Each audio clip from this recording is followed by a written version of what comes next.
Na-try mo na po ba ang ganitong luto, ka-low carbs? Blessed day to you po. Ang tawag ko po dito ay low carb crispy pork. Crispy po ang ibabaw pero napaka-soft po ng laman niya. Ang sarap po nito, ka-low carbs. Ituturo ko po kung paano ko po siya ginawa. Una, nagpakulo po ako ng tubig na merong sibuyas, pamintang buo, at asin. So kabilang side muna po, pakukuluan natin sa part na may laman, 30 minutes po.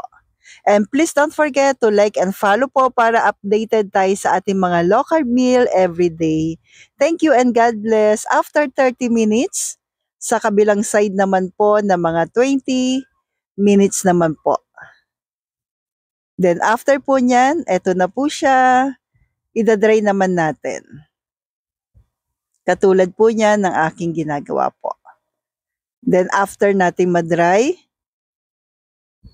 lalagyan naman po natin ng asin. Pwede po ba ang rock salt? Yes, pwede po. Himalayan salt, pwede rin naman po.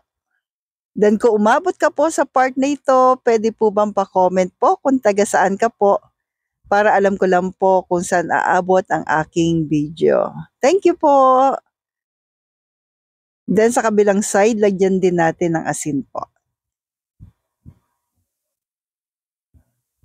Then maglalagay po tayo ng suka. Yes, suka po sa ibabaw. Sa ibabaw lang naman po, sa may balat na part. Kapag nalagyan na po natin ng vinegar, lulutuin na po natin sa air fryer. So pag lulutuin natin sa air fryer, yung ibabaw lang po. Yan, sa side lang po na ito. 200 Celsius po in 20 minutes. So, set na po natin 200 Celsius in 20 minutes. Then after po niyan, medyo light brown pa po ito. Yan. Pero naaamoy ko na ang sarap po talaga. Pero mas gusto ko po yung mas crispy pa. Binalik ko po ng 10 minutes pa po na 200 Celsius. And eto na po siya. Ready na at napakabango pa po.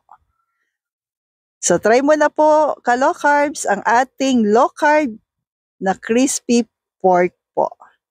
Thank you po and stay healthy. Stay low carb po. God bless po sa ating lahat.